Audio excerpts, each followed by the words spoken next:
La matinale Tocsin. 7h30, 9h30, Nicolas Vidal. Bonjour José Pérez, est-ce que vous m'entendez? Oui, je vous entends, bonjour, oui. Merci d'être là en tout cas José Pérez. Alors bon, on avait envie de vous recevoir ce matin. Est-ce qu'on peut avoir une première réaction de votre part, notamment sur cette déclaration de Macron qui voulait inviter les soulèvements de la terre ce week-end au Salon de l'Agriculture pour le grand débat avec les syndicats? Mais vous avez tout dit, hein, c'est du grand je m'en foutisme. L'État se moque royalement de ses agriculteurs. Il dit une chose en contrepartie, après il revient sur ce qu'il a dit. C'est scandaleux même qu'il ait ne serait-ce que pensé à les inviter. Scandaleux. C'est pour voir à quel point l'État se moque de son agriculture française. Et c'est le pire qu'il ait fait depuis qu'on a commencé nos manifestations. C'est la pire chose. Et on est dans un débat où on essaye de sauver l'agriculture française et il ose inviter les gens qui sont là pour détruire les agriculteurs. C'est un scandale. On n'est pas dans sa tête, José Pérez, mais franchement, vous l'avez dit, c'est plus qu'une boulette. Et puis en plus, ces gens rétropédalent hier soir à 11h moins le quart. Enfin, on est chez les dingues On est chez les dingues. Ah oui, complètement. Là, on est complètement chez les dingues. Là, je sais pas. Ils invitent des gens qui ont rien à faire là. Puis ils reviennent en arrière. Puis en fait, ça reflète bien leur politique, quoi. La politique qu'ils ont envers le monde agricole. Et c'est bien la problématique qu'on a aujourd'hui. Et c'est bien pour ça qu'on monte à Paris demain. C'est parce qu'ils s'engagent sur des choses qu'ils ne pourront pas respecter. Ouais. Ils vous ont fait des promesses qu'ils ne peuvent pas respecter. Vous avez qu'à voir l'Ukraine et les droits de douane. Oui. Et on est dans un moment où il faudrait justement dire stop, on impose vraiment de droits de douane, tout ça, on laisse pas les marchés ouverts, et ils font tout l'inverse de ce qu'ils ont dit. Ça prouve bien le pouvoir qu'ils ont au niveau de l'Europe, c'est-à-dire zéro. Ils ont zéro pouvoir. Et puis, vous l'avez dit, j'en ai parlé dans mon édito du début de matinale, l'Union européenne, en fait, je suis désolé, mais s'en fout littéralement de ce que, déjà, les agriculteurs, vous et vos confrères européens, et puis se moque aussi de ce qu'Emmanuel Macron et son gouvernement veut bien vous proposer. C'est ça, cette espèce de déni et je trouve d'humiliation qui est permanente, en fait, à ce sujet-là. Ah, mais c'est ça, hein. On voit bien, là, on le voit tous les jours que Monsieur Macron n'a aucun poids face à l'Europe, quoi. Et toutes les promesses dans lesquelles il s'est engagé, c'est que du vent. C'est que du vent parce qu'il ne pourra pas les respecter. Les réglementations phyto, les droits de douane, tout ça, c'est que du vent. Il ne pourra pas respecter. D'ailleurs, il commence à faire des annonces. Et derrière, il a des contre-annonces qui arrivent en disant non, ça c'est pas possible, non, ça c'est pas possible. Vous voyez? Donc tout ça, c'est pour nous faire. Voilà, il joue la montre, il veut que le salon se passe tranquillement, il joue la montre, mais le salon ne se passera pas tranquillement. Et un politique qui se moque royalement de ses agriculteurs n'a rien à faire au salon de l'agriculture. Voilà. Et aujourd'hui, le salon de l'agriculture va être pour des gens qui vont venir voir les stands des agriculteurs qui sont là pour vendre, qui sont là pour montrer leurs produits, qui sont là, voilà, des agriculteurs qui bossent très bien, on a la meilleure agriculture du monde en France. On est la plus contrôlée, on est la plus propre, on a la meilleure agriculture du monde et nos agriculteurs crèvent. C'est un scandale. Et ce gouvernement ne fait rien pour les agriculteurs. Ça fait un mois que les agriculteurs sont dans les rues. Un mois. Si tout allait bien, vous croyez que les agriculteurs seraient dehors? Non, ils ne seraient pas dehors, ils seraient dans leur ferme à travailler. Mais aujourd'hui, les agriculteurs n'ont plus d'argent. Et l'argent, c'est un tabou. C'est très tabou chez les agriculteurs. Plus aucun agriculteur, beaucoup d'agriculteurs, je ne veux pas dire plus aucun, mais beaucoup d'agriculteurs souffrent de trésorerie. On est tout le temps ric-rac. L'argent, il rentre, on paye. Et c'est tout le temps ric-rac. C'est la triste réalité du monde agricole. Oui, et je voulais qu'on revienne là-dessus. Même l'idée de ce grand débat, parce qu'Emmanuel Macron, franchement, il nous l'a fait avec les Gilets jaunes, il l'a fait avec plein de gens. À chaque fois que ça commence à exploser, à péter, pour dire, il vient en bras de chemise expliquer aux gens pendant 4-5 heures qu'il a tout compris. Même ça, j'ai l'impression quand même que ça n'aurait pas réglé quoi que ce soit, même si Emmanuel Macron, ce week-end, demain sur l'agriculture, avec quelques agriculteurs et quelques syndicats face à lui, une nouvelle fois. Est-ce que là, vraiment, il y avait quelque chose à attendre ça avec Emmanuel Macron? Ça ne va rien régler du tout. C'est de l'enfumage pur et dur. Et on a rencontré Emmanuel Macron, ma coprésidente l'a rencontré, notre président de chambre l'a rencontré. Ils sont vus droit dans les yeux, ils ont discuté pendant 2 heures, ils ont tout dit, ils ont échangé, c'est du direct. Emmanuel Macron a rencontré les représentants syndicaux, Véronique Le Floch, qui est notre présidente, pendant des jours et des jours et des jours et des semaines. Ils ont fait que ça. On a rencontré Gabriel Attal. Rien ne se passe. Si quelque chose aurait dû être annoncé, il n'y a pas besoin de cette table ronde pour annoncer quoi que ce soit. Les choses doivent être annoncées. Cette table ronde, ça va être, je sais pas, ça va être un punching ball, ça va être, voilà, on met tout le monde sur un ring là, on met la grande distribution face aux paysans. Ils ont enlevé le soulèvement de la terre, heureusement, parce que ça serait mal passé. Enfin, c'est quoi? Qu'est-ce qu'ils attendent de ça? Il n'y aura aucun débat de ça. Il n'y a rien de constructif qui pourra sortir de ça. Tout ça, c'est pour dire, ben voilà, je vous écoute. C'est de l'enfumage, c'est tout.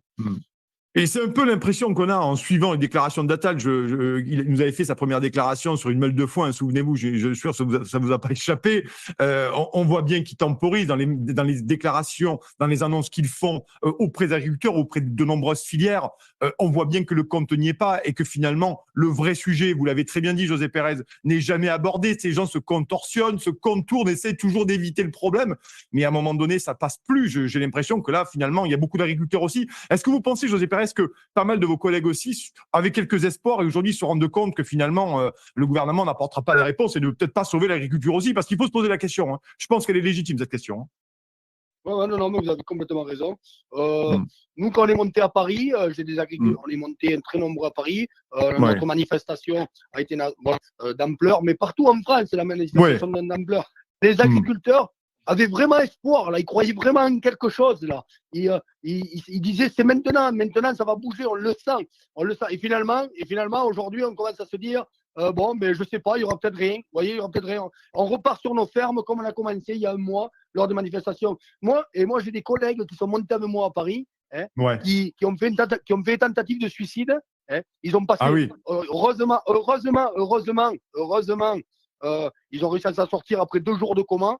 Ils ont réussi à s'en sortir, mais parce qu'ils ont été tellement déçus, des jeunes qui ont la quarantaine avec des enfants, mais tellement déçus de l'écoute du gouvernement qu'ils ont dit, moi j'en peux plus, je continue plus comme ça. Et ils sont passés à l'acte. Vous imaginez dans la détresse dans laquelle sont les agriculteurs. Aujourd'hui, ils sont là, ils se disent, putain, après tout ça, on n'est pas écouté, notre gouvernement s'en fout royalement de nous. C'est un scandale, c'est un scandale de faire ça. Et on ne demande pas d'argent, on ne demande pas des aides financières, on ne demande pas d'argent, on demande qu'on nous laisse travailler, qu'on nous foute de la paix, qu'on nous laisse travailler. On ne demande que ça. On demande aujourd'hui, on nous dit, voilà, on est en Europe. Appliquons une réglementation européenne. Les mêmes. Alors, au niveau des charges, non, parce qu'on n'y arrivera pas. C'est pas possible, socialement, c'est pas possible. Mais au moins, environnementalement. Mais écoutez, travaillons de la même façon. Egalim, pourquoi on ne fait pas une loi Egalim équitable? Aujourd'hui, le consommateur se fait voler par les supermarchés, il faut le dire. Tous les consommateurs sont volés. C'est du vol, un bande organisé par les supermarchés, par ces gros groupes-là. Un produit, les produits sont vendus trop cher parce que eux ont des marges abusives. Les supermarchés ont des marges abusives. Pourquoi on ne fait pas quelque chose de plus équitable? Vous voyez, 1/3 pour l'agriculteur, 1/3 pour le transformateur, 1/3 pour le supermarché, avec des prix corrects pour le consommateur. Pourquoi on ne fait pas ça? Parce que l'agriculteur, finalement, il a rien du tout. Il arrive à peine à couvrir ses frais. L'intermédiaire, il est rigrac aussi. Et la grande partie part pour la grande distribution. Et qui c'est qui est lésé au bout de tout ça? C'est le consommateur qui n'arrive plus à acheter des produits corrects à des prix corrects. Aujourd'hui, il faut le dire, les grandes surfaces se gavent sur le dos des agriculteurs et du consommateur. Les agriculteurs sont volés et le consommateur est volé. Il faut le dire haut et fort. Ça, il y a un gros souci là-dessus aussi. Et ça va plus passer non plus. Il y a des choses qu'il va falloir qui s'arrêtent. Parce qu'on ne peut plus crever l'agriculteur et on ne peut plus crever le consommateur. Ça, c'est pas possible. Oui, parce que, et vous l'avez dit, même nous, en tant que consommateurs, il y a beaucoup de produits en supermarché, on est incapable de savoir d'où ça vient. C'est terrible. On ne sait pas d'où ça vient. On peut lire la boîte, la retourner, le sachet, le machin. On ne sait pas d'où ça vient. Sur la loi Egalim, José Pérez, finalement, ils sont en train de repenser une nouvelle loi, un nouveau volet. Franchement, est-ce que ça va vraiment changer par rapport au premier volet qui avait été mis en place et dont Emmanuel Macron s'est rendu compte à première vue que certaines centrales d'achat se mettaient à l'étranger pour contourner la loi. Enfin, moi, je ne sais pas, mais si le président de la République, il n'est pas au courant de ça pose quand même un sacré souci à un moment donné de souveraineté alimentaire. Hein. Et le président de la République, il est au courant de ce qu'il veut bien être au courant. La loi Egalim est détournée. Il est en train de se créer des groupes, des centrales hors françaises pour transvaser par ces centrales-là pour revenir en France et se dissocier de toutes ces lois Egalim, de se dissocier de tout ça. C'est de la folie, c'est de la folie. C'est de la folie. Le système français est tellement compliqué, tellement pourri que finalement, tout part vers... Nos produits vont partir vers l'étranger pour revenir sous une autre forme en France. Enfin, c'est une catastrophe. C'est une catastrophe. Enfin, cette loi Egalim, ça ne fonctionne pas. Il faut mettre une loi Egalim équitable. C'est tout. C'est comme une Europe équitable. On est en Europe.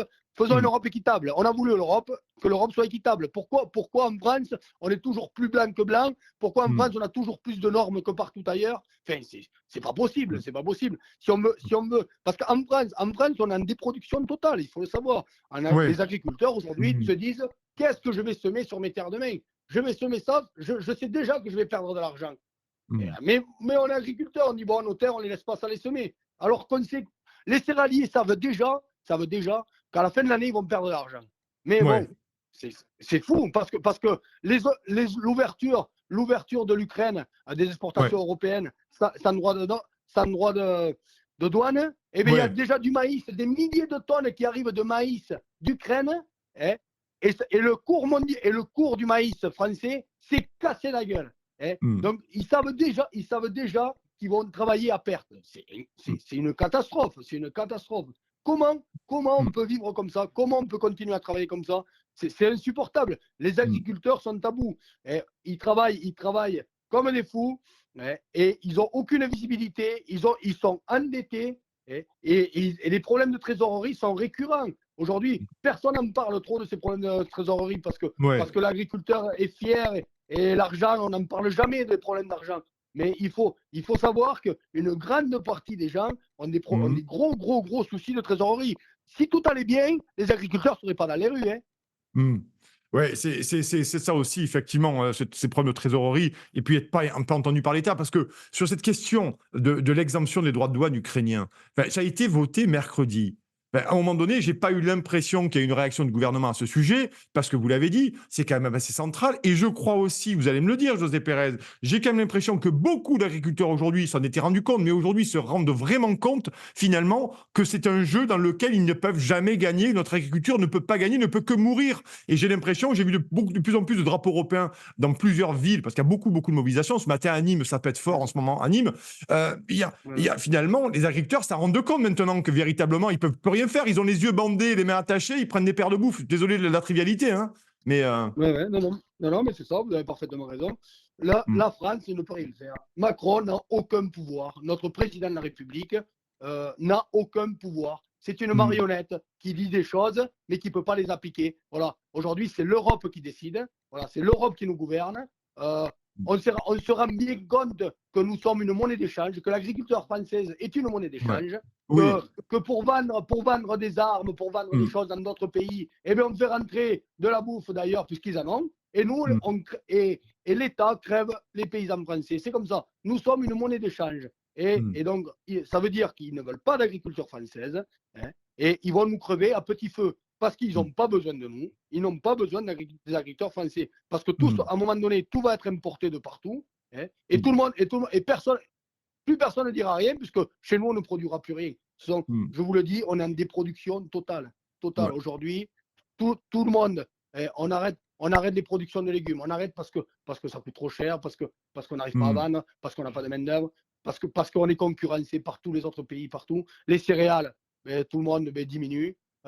Les arbres, c'est pareil, on arrête de planter. On déproduit, voilà. On est dans un pays en totale déproduction parce qu'ils ne veulent pas. Voilà, l'agriculture française est une monnaie d'échange. Voilà. On préfère crever les paysans, mais bon, faire vendre des armes partout, en Ukraine, partout. Et voilà. Et le problème, il n'est que là. Le problème n'est que là. La dernière question, José Pérez, et merci d'être là ce matin avec nous sur Toxin, merci beaucoup. J'ai envie de vous poser la question. Franchement, c'est quoi la sortie de crise? On est véritablement dans une impasse, vous l'avez dit, Emmanuel Macron, on ne peut rien faire, parce qu'en plus, il partage aussi l'idée de la mondialisation, parce qu'il y a aussi il partage cette idée-là. Il est d'accord avec cette idée de la mondialisation. Vous êtes en train de crever, vous l'avez dit. Finalement, on en sort comment? Parce que j'ai quand même l'impression que vous êtes extrêmement déterminés. Les annonces n'ont absolument rien fait, voire pire, parce que ça a encore peut-être enrôlé d'autres agriculteurs qui peut-être avaient encore quelques espoirs. Vous l'avez dit. Aujourd'hui, c'est quoi la sortie de crise? C'est à un moment donné, il va falloir que ces gens-là, sur les libres-échanges, se positionnent clairement sur le Mercosur, sur ces traités qu'il va falloir refuser maintenant, même si la Commission européenne, on le répète, hein, a tout le libre droit et de libre décision de ce qu'elle fait. Hein. La France n'a rien à dire. Hein. C'est quoi l'impasse politique pour vous, José Pérez? La solution? Aujourd'hui, je pense qu'il n'y a pas de solution. L'État n'a aucun pouvoir, donc il n'y a pas de solution. La solution, on va se la gérer chez nous en interne. Quand il y a un contrôleur qui viendra, ben on va le foutre dehors. Quand il va se passer des choses dramatiques, puisqu'on n'est pas écouté. Donc les solutions, on va les gérer chez nous. On va refuser tous les contrôles. On va refuser de donner les résultats à l'administration. Et ça va se gérer comme ça. Comment vous voulez faire autrement? Si nationalement on n'est pas écouté, chacun dans son département, ça va se faire comme ça. On ne tolérera plus la ligne rouge qui nous ont mis en place. Et ben on va la mettre sur nos fermes. On va prendre une bombe, on va tirer une ligne rouge sur nos fermes et on va dire là c'est chez nous. Là vous n'avez plus rien à faire chez nous, on vous montrera plus rien, on fera ce qu'on voudra. Nous sommes des agriculteurs, nous sommes des professionnels, on respecte la loi, on sait travailler, on respecte nos produits. Voilà, on ne veut plus de contrôle, on ne veut plus rien. Et il n'y a que ça aujourd'hui. Vu que l'État se moque royalement de ses agriculteurs, il n'y a que ça. On va se tirer une ligne rouge chez nous et on va dire si vous passez la ligne rouge, gare à vous. Voilà ce qui va se passer. Voilà ce qui va se passer sur les fermes françaises à partir d'après le salon de l'agriculture. S'il n'y a pas d'avancée, de trésorerie, si on ne dit pas aux agriculteurs, ben on va vous permettre de respirer, soit au niveau des banques, bancairement, soit on va diminuer les charges. Parce qu'on est le pays le plus taxé. On est à plus de 50% d'imposition, 43% la NSA, 15% les impôts. Et on est presque à 60% d'imposition. Alors que par exemple en Espagne, ils sont à 25%. Vous voyez, c'est honteux. Ou alors qu'ils nous disent, écoutez, on va faire comme partout. Et bien la MSA, on la divise par deux. Plutôt que vous soyez à 43%, vous allez être à 25%. OK. Et là, écoutez, si nous baissent les charges, nous on peut vendre pour rien s'ils nous baissent les charges. Vous voyez, c'est pas un problème. C'est pas un problème. C'est pas un problème. Nous, le problème, c'est qu'aujourd'hui, il faut qu'on augmente nos prix de vente parce qu'on a trop de charges. Mais qui nous baisse les charges et on maintient ces produits de vente, on s'en sortira aussi. C'est pas un problème. Enfin, c'est une catastrophe. Enfin, de toute façon, on le voit bien. Le gouvernement, c'est une girouette. Ils disent des choses, l'État, l'Europe leur tombe dessus. Ils disent on invite les écolos, finalement le lendemain ils reviennent en arrière. Enfin, c'est quoi ce gouvernement? C'est quoi ce gouvernement? Monsieur Macron, mais là vous avez perdu toute crédibilité. Non mais inviter des écologistes comme ça. Non mais. Et on rappelle, José Pérez, le groupuscule a été dissous par ce même gouvernement. C'est quand même assez formidable cette histoire. C'est ça. Il invite des gens qu'ils ont essayé de dissoudre, parce que finalement ils l'ont pas fait, parce qu'ils sont revenus en arrière. La preuve, ou sinon ils les auraient pas invités. Enfin, c'est une catastrophe. C'est une catastrophe. On saura, voilà. De toute façon, tout est dit. Ils promettent des choses derrière l'Europe, disent oh les gars, qu'est-ce que vous faites? Et ils sont là pour défendre le monde agricole. Ils invitent des gens comme ça. Bon voilà. Si vous voulez finir de nous détruire, si vous voulez finir de dire on n'en a rien à branler de l'agriculture, mais ils l'ont fait. Ils viennent de le faire là. Ils ont tout fait. Je suis d'accord avec vous, c'est l'art de mettre de l'huile sur le feu. Emmanuel Macron a cet art incroyable de mettre de l'huile sur le feu en permanence. En tout cas, merci beaucoup, José Pérez. On vous souhaite beaucoup de courage. Et puis, j'ai envie de vous dire un bon salon d'agriculture. On espère qu'à un moment donné, ça vous être entendu. Ce qui m'étonnerait, malheureusement, même si je ne veux pas être pessimiste avec vous. En tout cas, merci, José Pérez, d'avoir été avec nous ce matin. Merci beaucoup. Merci à vous. Merci. Merci à vous. Bonne journée à vous, José Pérez. Et voilà, bon, voilà, on a première interview.